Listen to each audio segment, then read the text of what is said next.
Et pour analyser la portée des sujets traités au cours du Conseil des ministres présidé hier au Palais Royal de Fès par le roi Mohamed VI, nous recevons en direct notre analyste politique Driss Issaoui. Bonjour Driss Issaoui.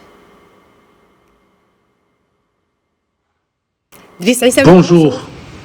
Alors, dans la perspective de préparer les prochaines élections générales... Bonjour. Oui, bonjour Driss Issaoui. Je disais, dans la perspective de préparer les prochaines élections générales dans notre pays, le Conseil des ministres a adopté 4 projets de loi organiques régissant ces échéances. Quelle lecture faites-vous de ces 4 projets de loi organiques ?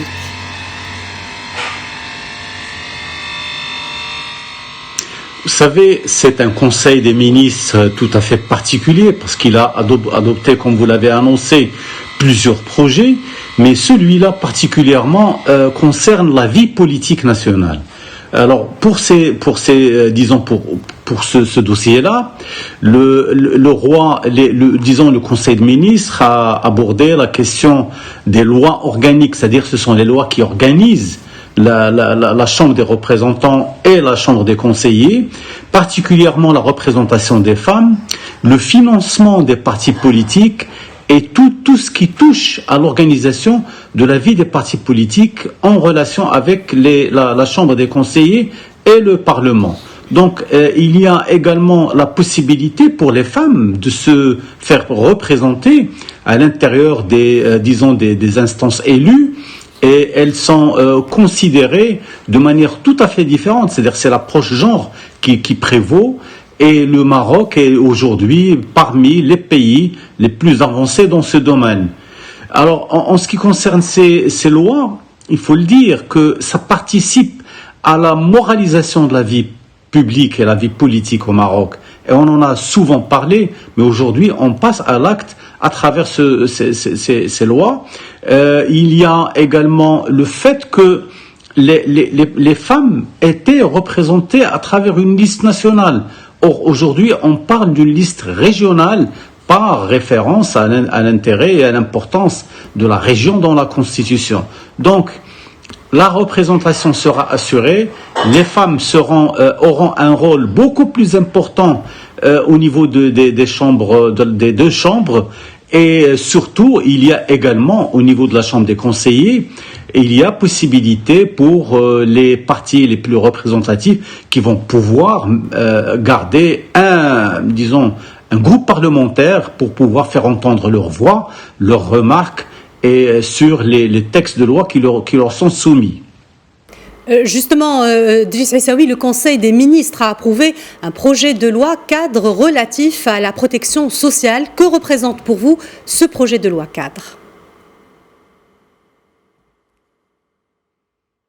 Vous savez, c'est un projet de loi qui a été très attendu. Le Maroc a toujours annoncé vouloir justement reprendre en main le dossier social.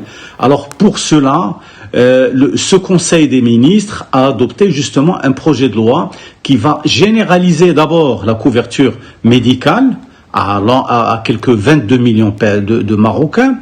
Il y a également la généralisation pour l'indemnité pour perte d'emploi durant l'année 2025, mais il y a avant la généralisation de cette couverture médicale et sociale qui permettra aux Marocains d'être couverts, mais surtout de faire face à toutes les difficultés dont ils sont l'objet. Donc, c'est une loi, ce sont des lois qui sont très utiles pour le Maroc, qui vont accompagner justement tous les changements que le Maroc doit connaître.